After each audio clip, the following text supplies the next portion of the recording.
Welcome to Kahoma Community College's Center for Excellence in Teaching and Learning podcast. I'm your host, Dr. Ouida McAfee, and today our special guest is Dr. Brody Bluemel. Welcome, Dr. Bluemel. Thank you so much for having me. Of course.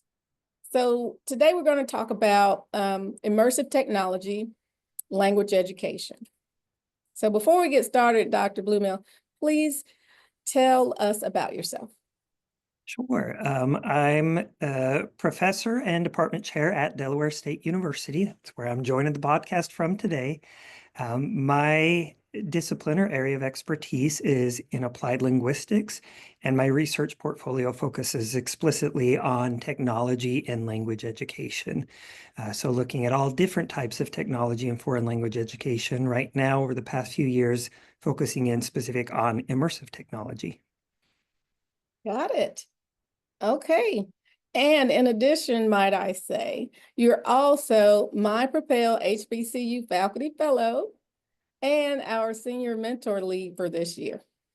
Yes, it's been amazing. So last year, the two of us were part of the inaugural cohort of the Propel HFFA Faculty Fellow Academy. And yes, getting to continue on that this year as well, which has been a phenomenal growth and opportunity to learn and teach with others. Absolutely. So what are some multiple immersive technology platforms and digital tools for language learning? Tell us about what that technology is. What does that mean? Sure. So immersive technology for me is about categorized into 5 different main areas. So immersive technology is just that, an experience where you as the user of that technology are somehow immersed or integrated in the digital sphere. So the first category is virtual reality, what we think of, when we put on our MetaQuest 3 headsets or different type of headsets where we can put those on and play a game or experience a different app in 3D. There's augmented reality or AR, which is similar, can be accomplished in those same VR headsets or using other technologies. But that augmented reality piece is where some elements are digital and other elements interact with your actual environment around you. There's mixed reality, which is just that, kind of blends all different aspects together. The metaverse platform, and this is where some of our other colleagues are more versed in this specific area, teaching in the metaversity, right, where there's a complete digital location or a digital community where you go to learn or interact. This can be in a VR virtual reality headset or it can be just on your computer. And then the last one, which is the big buzzword that everyone's been talking about in education the last couple of years, which is artificial intelligence. And yeah, everything that we can do and that keeps changing in the world of AI. And switch kind of back to that mixed reality sphere. I also like to throw out the word spatial computing. That's kind of Apple Technologies word right now associated with their Vision Pro, but a word in term that I'm sure we're all going to hear a lot more of in the coming years as we look at not just augmented reality, but again, spatial computing, where we're having a whole digital experience in our environment. So categorically, those are the main areas or what we're referencing when we talk about immersive technologies. Okay. And how does that go with languages? How might we use this technology in language learning? Yeah, so this is the intersection where I really like to focus and have a lot of fun in my research and in my classrooms. So as a language teacher, there's nothing better than being able to take my students on a study abroad experience to actually be immersed in the culture, the language, the environment that they've been studying or wanting to study. It's always transformative. Having had a couple opportunities to travel with students, you see the changes happen almost instantly on an hour-by-hour basis as they learn from that experience. Now, obviously, we're not able to take every single student on a study abroad experience and to take them abroad, but with this technology, we're able to get a step closer to that. where, I can't take my class of 30 to China this coming semester for study abroad, but I can take them all to my VR lab, have them put on headsets, and be completely immersed in a realistic environment that feels like we're sitting in Tiananmen Square, or that we're in a cafe or a restaurant somewhere in China or whatever country or culture it may be. So it helps in a few different ways. Again, it gets us that step closer to actually immersing in the environment. So it's not just something hypothetical we're learning about, but we actually feel like we're there, and we can more and more interact with the environment as we're there. And so this helps on multiple spheres, right? So makes the interactions more realistic. And it also becomes really motivational for the students, right? It's another aspect of engagement to really promote their learning, right? I can actually go and put on VR headset, play a game, or interact here instead of just reading from my textbook. Okay, so a level of engagement beyond the textbook, in addition to the textbook, and as a supplement to the textbook to keep the student engaged. So what's some of the feedback that you've gotten from your students? Yeah, so just this past semester, just a couple of months ago, actually, we had a whole, not just with my students, but campus-wide, we had a language and culture expo and invited all students to come in and experience a foreign country or culture in immersive reality. And it was a lot of great feedback. So there is the aspect to it. Anytime you have a new technology, it's the new bell and whistle that, everyone wants to come play around with. So that makes it fun. But it makes it, again, meaningful. I think, the age-old question of, when students would be studying in high school, how am I ever going to use this in my real life? We've taken away that question, right? You're in a real life immersive environment and you see, oh, I need to know how to say this, or I need to know how to do this to navigate this scenario. And so it removes that. And that's been a lot of the feedback from the students is, oh, this is what it's like in France. Oh, this is what it's like there, and having an actual sense of it. Okay, so speaking of your students, I Mhm. know that you have a practice that you shared, I heard you share in another presentation of determining how many languages are spoken in your classroom. And so I find that to be interesting because it's actually, I would see it as, or I do see it as intellectual property. Will you tell us about the languages and how you find out how many languages are spoken in your classroom? Yes, this is a little activity or exercise, simple one that I would encourage everyone to try out. You might be surprised, right, in any given semester.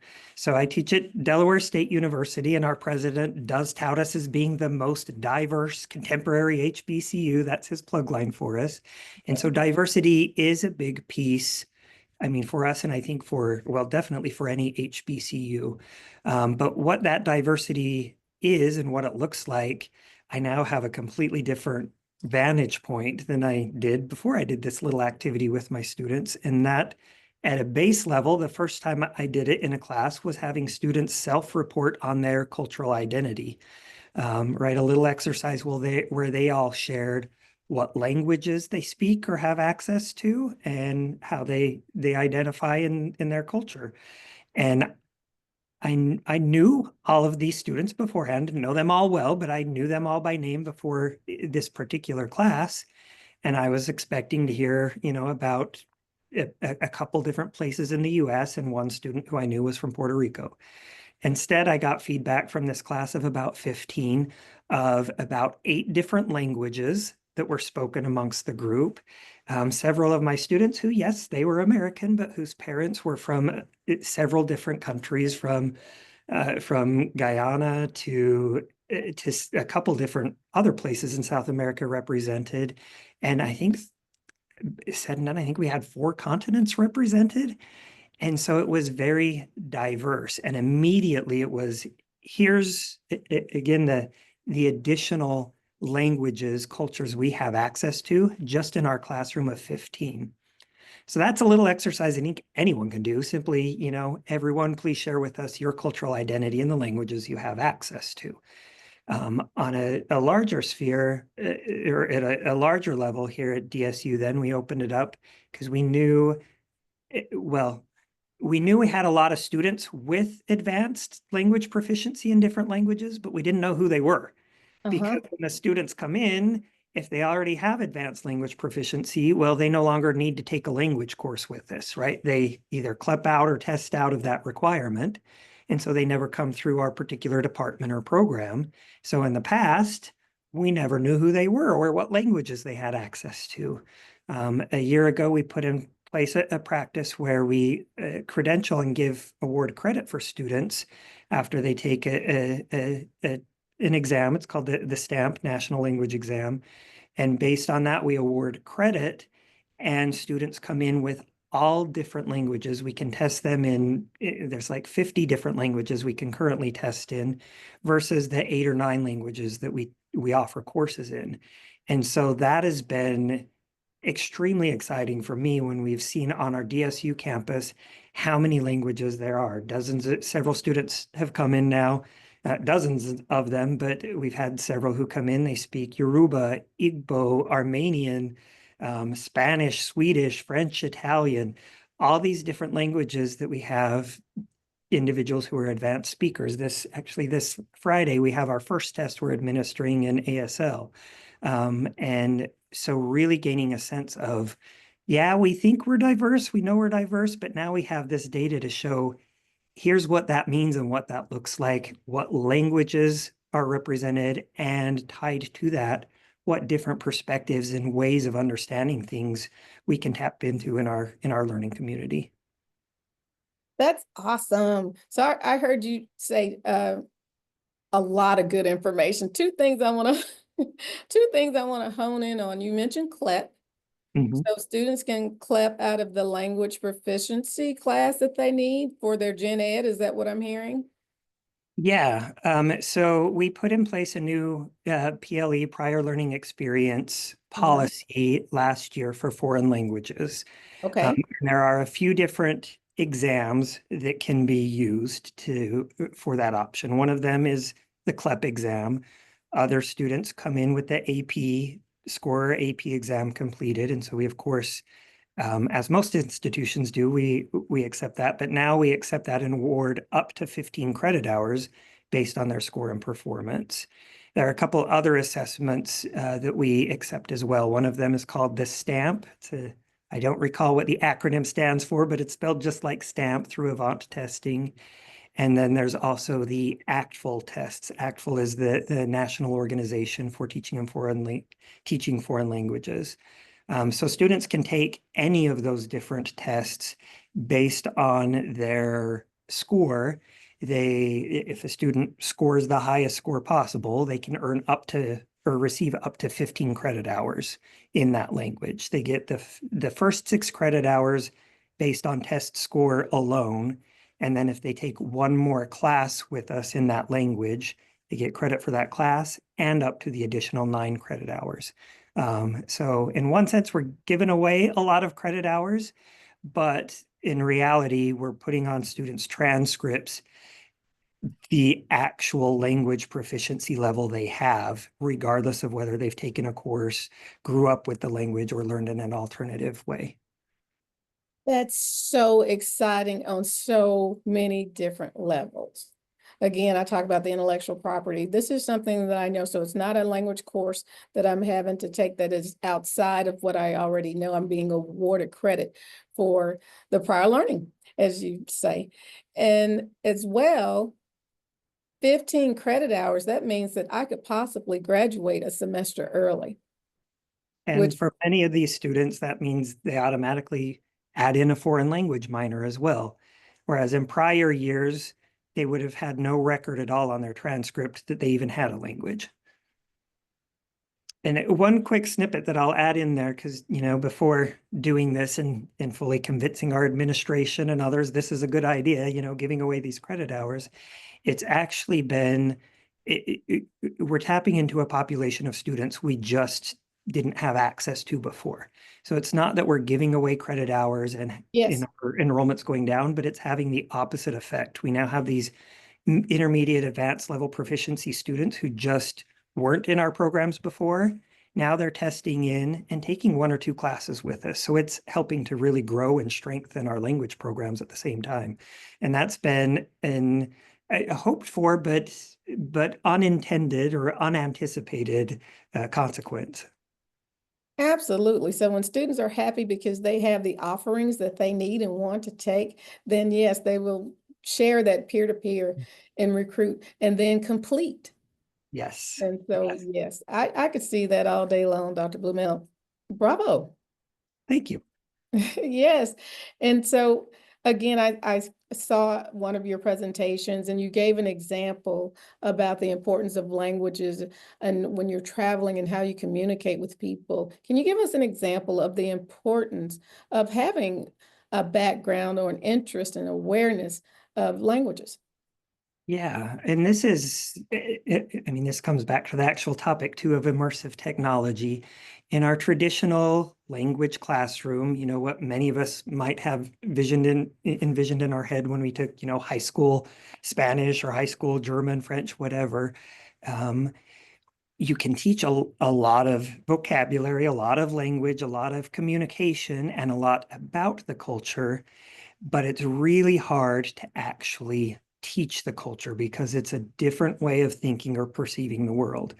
And so a couple of my favorite examples that I like to give, and I think this may be one of them that I shared when in that separate presentation you referenced, but how different languages require us to pay attention to different aspects of our environment. So I'm going to share a couple examples that actually come from Dr. Lara Boroditsky's work. She's a psycholinguist, and she's explored extensively the question of how does language impact or influence our thought. This isn't, just her independently. That's a pretty well-researched question and an interesting one, but a couple examples from her research. One she cites is the Kuktior people in an indigenous group in Northern Australia. And I think I did this activity with our group, but having everybody close their eyes in the room, keeping your eyes closed, and then pointing direct to the direction of which way is north. Yes, that's what we did. And everybody points and then everybody opens their eyes, and very rarely are 2 people pointing in the same direction, right? We just don't have a sense when we're in a room. We really have to, as English speakers, that's not something that we inherently pay attention to. Maybe occasionally a couple people do, but that's not something immediately on our mind. Whereas in Kuktior, you can't even say hello without being positioned in your environment and knowing what the cardinal directions are. The way you introduce yourself or say hello is by asking, what direction are you heading? And the appropriate response would be, I'm heading south by southeast, if that's the direction you're heading. If you can't answer that, or if you meet someone and you're clearly walking north, but you say you're walking south because you just don't know, well, now in that culture, in that environment, you're seen as untrustworthy because you just told me the opposite of what's true.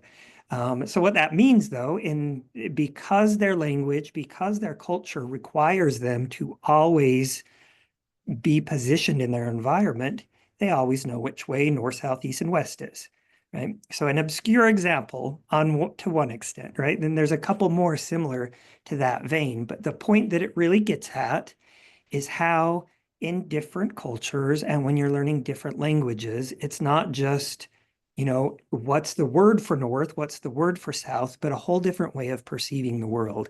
And this is such a powerful concept from my perspective to grasp onto, because when we're learning about another language and experiencing another culture, it's again, not just words and vocabulary we're learning, but a whole different or additional way of perceiving the world. So it expands our capacity to think about a myriad of different concepts. So tying this all back again now, right, with the immersive technology piece, those are some of those cultural nuances are things that we can simulate in the immersive environment, right? So that you have to have a sense of which, if you're studying or learning about the Kuktior language and people, you'd have to know and position yourself in that environment. So many additional examples that come with that as well, where we can not only simulate, but also intentionally, as instructors and teachers, manipulate what that immersive environment is, so our students do have exposure to specific cultural interactions or elements, right? So on one hand, if we're having it, it can be advantageous if we're going for an actual immersive experience, and I'm hoping my students, have these 5 different main cultural experiences. They may or may not encounter them in the environment. Whereas if I put together a learning module in immersive reality, well, I can program all 5 of those, and I know my students are going to be exposed to those different cultural elements and have to navigate them. So again, we can simulate that, and in some cases manipulate it a little bit. Of course, manipulate in a positive sense. We're providing additional opportunities or experiences where we just couldn't do or easily do that before. I like virtual reality. I like using the Oculus, specifically in the space of mental health. There's an app that looks like a kaleidoscope, and it's just very calming. So I can see lots of different uses for the technology. So employability is a discussion that I hear many students having right now. And how is the classes, like you mentioned earlier, how is this applying to my life? And so as we are becoming a more global society, how do you see the technology that's being used in languages helping students become more employable? So I'm going to draw first on example using AI, right? Okay. So I think this is a conversation that many, if not most, educators have engaged in over the past, year and a half, 2 years. Initially, a lot of folks, is this new technology, or this technology's been around for a while, but it's become more salient in our day-to-day lives. The initial concerns of, oh, my students are just going to use this to cheat. I've got to find ways to keep it out of my class, out of my environment. When the reality is, right, that's now a skill that our students need to have for tomorrow, right? For today, really, but for the careers we're preparing them for 5, 10, 15 years from now. If they don't know how to utilize artificial intelligence effectively and successfully, they're already at a detriment to their peers. That's a skill they need to have. That applies over in or into all immersive technology. Right now, my favorite fun place to go explore and do research is by putting on the Apple Vision Pro, and really, in a sense, seeing what education and what the world's going to look like a few years from now in the world of spatial computing.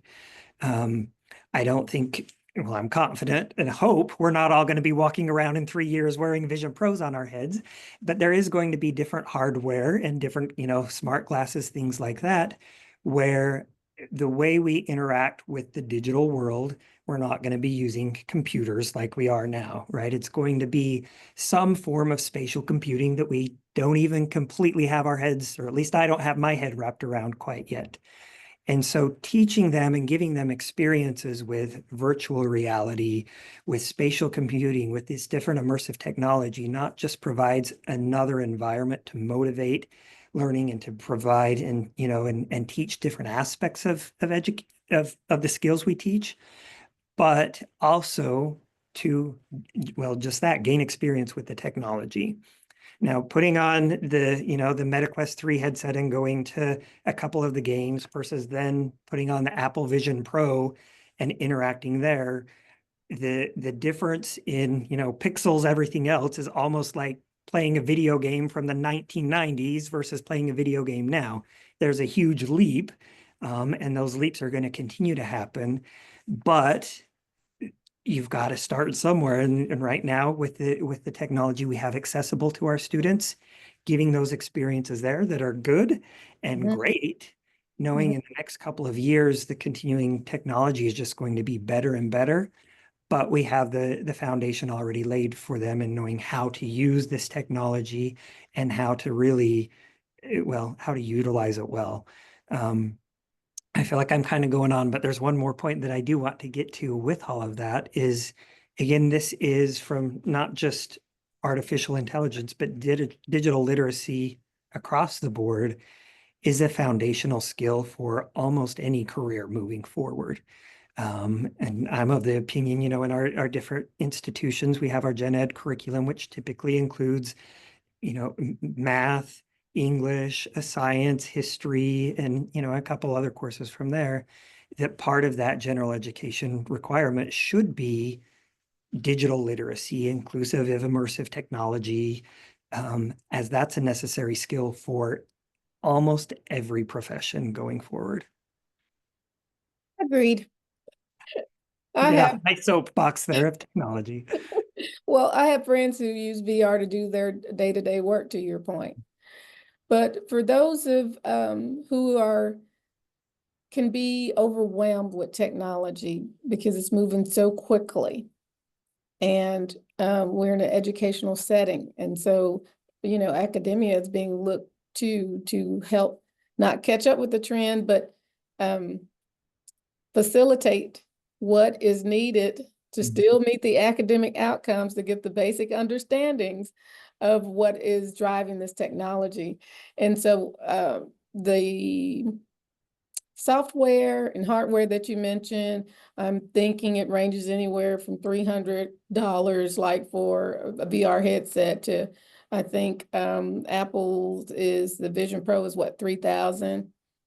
It's doable.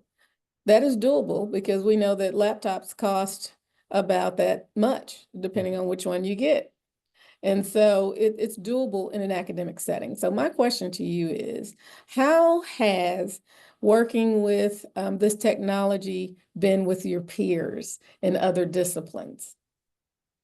Yeah. I hope I don't have an overly, rosy perspective on it all, but I think it's been great.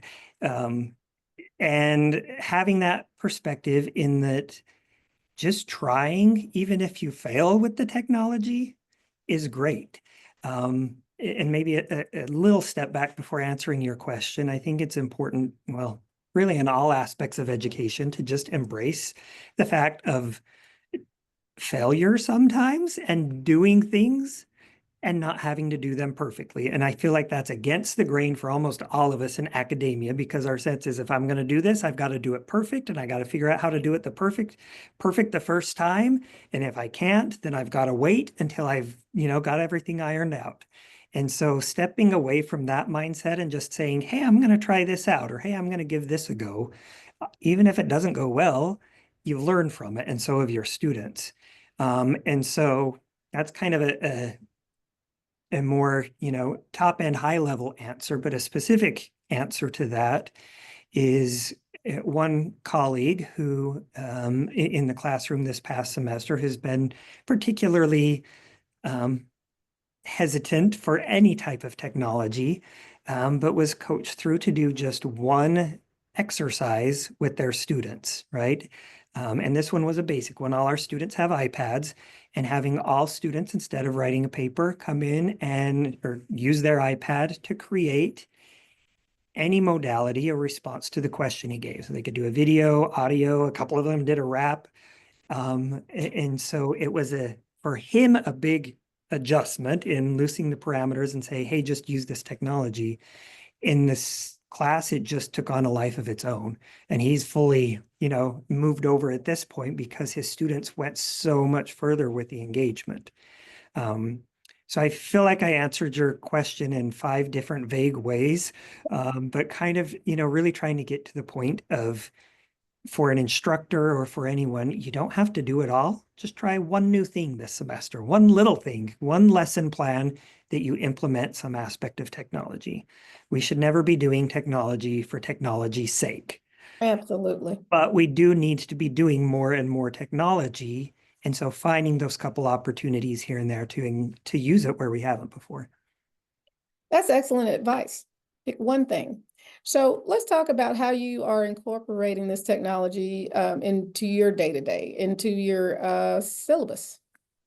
Yeah, a couple different ways. So our process in particular with the immersive technology has been gradual, in that we set up our VR lab, got our classroom set of headsets. This past spring 2024, set them all up. And so really we're just now getting to the point where we have it integrated. Okay. So last spring, it was kind of there, set up. Folks could come in, get familiar with it, both teachers and some students. This fall semester, we've had a couple open lab days and a couple events to bring students, faculty from across disciplines, everyone in to just try out the technology. And we actually then this morning just had a meeting together with my colleagues about how we're integrating this into our syllabi come spring semester. And there are a couple, and this applies to across disciplines, but in my discipline of language learning and language teaching, there are numerous different apps that have been built out specific for virtual reality language learning. And so in spring, we're integrating this into several of our entry-level 101, 102 courses. What this looks like for a teacher, right, is I give my students, we're learning the next few weeks, we're learning about food. I'm giving my students the assignment that they go in and visit the virtual cafe in immersive reality. We have our VR lab our VR lab set up with posted hours. The students can go in to complete that assignment sometime within the next week, where they go in during those open VR lab hours, put on the headset, do the assignment, and then can submit that back to the instructor. So again, we've done it small and incremental. And a couple of our faculty who are, those hyper users are doing a lot more than that. But at the basic level, integrating an exercise like that once or twice throughout the semester in each of our classes. Wow. Okay. So now fill in the gaps for me, because this is what I've heard you say since our conversation for the last several minutes. I've heard you say that you have created new pathways for students to get into your program. And so that has increased the enrollment already into your major and into your minor. And you're utilizing, in those pathways, you're utilizing various testing methods, including CLEP. And you are shortening the time to completion for these students by awarding them credit for prior learning in some instances where Yes. that is appropriate. Mm-hmm. Wow.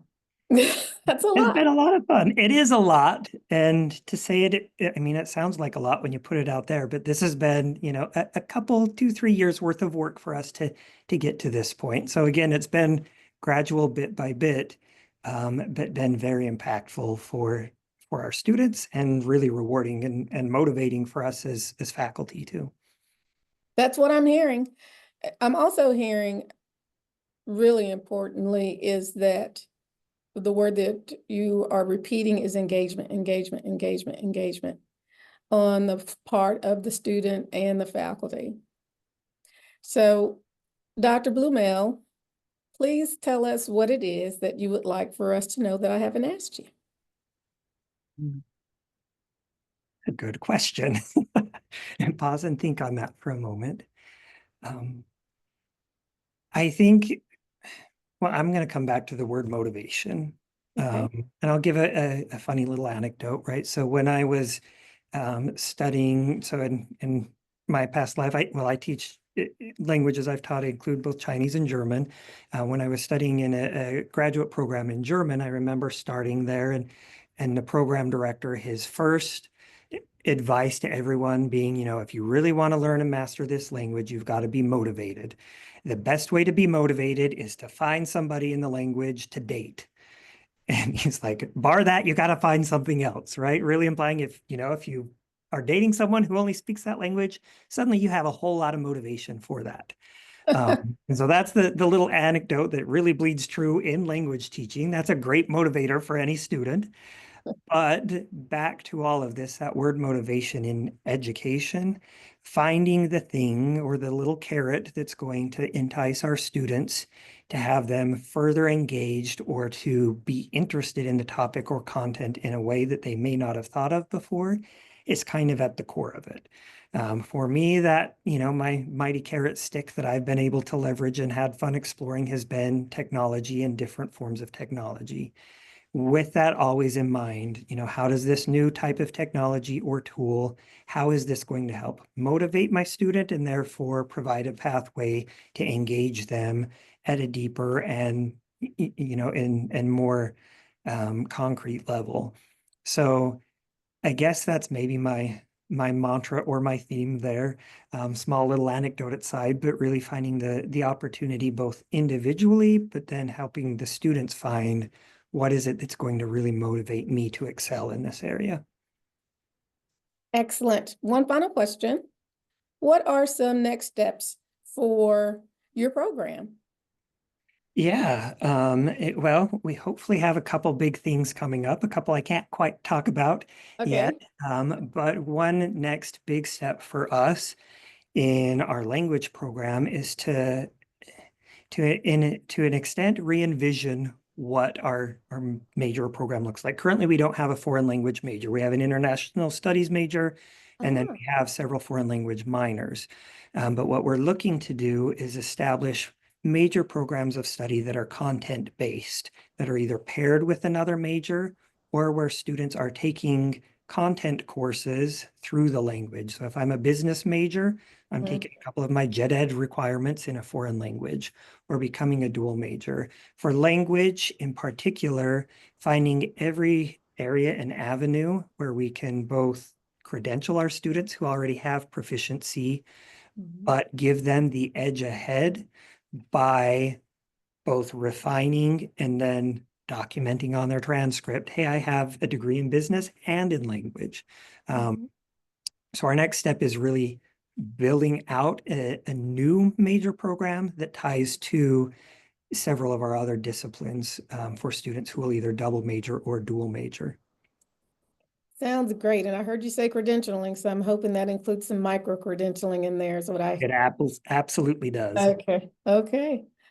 So one thing I want to throw out the end, because I think it would be, well, being someone who lives in all the different technologies, throwing out a couple of my favorite current technologies for anyone who might want to give them a go. Yes, please. A couple of my favorite tools right now, one of my favorite AI tools is called Notebook LM, and this is actually a Google tool. It was in beta up until just about a month and a half ago, and they've just recently added a few new features to it. Have you played around with it before? Are you familiar with it? I have. I took our webpage for the Center for Teaching and Learning and made a podcast. That's the piece that I was going to say. You can make a podcast using it now. Yeah. But it's great to use in the classroom as a way to teach your students to use AI, because any material you use in it, you upload. So it doesn't just draw from anywhere on the internet. You select the sources, put in there, work from your uploaded sources, and then you can create it in multiple modalities from written to podcast form and others that are forthcoming. So that's one of my favorites. Okay. From the language side, one that I just learned about a week and a half ago that I'm really excited about is called Luduan.ai, Luduan.ai. And as a tool, it's really well built out and developed, but it is still currently in beta version of it. So anyone who wants to give it a try, that means it's really accessible, and they're really not charging hardly anything for it. But that piece aside, it provides all of the great AI tools with all of the work already done in terms of how to structure things for a language teacher. So you can do any type of different learning exercises from vocabulary items for reading, listening, speaking skills, and all of those different modes of developing both materials and activities for your students are pre-built, and then AI takes them to the next level for you. So those are a couple of my favorites at the moment. Perfect. Thank you so much, Dr. Brody Bluemel. It's been a pleasure. Thank you so much for having this time with you. Okay.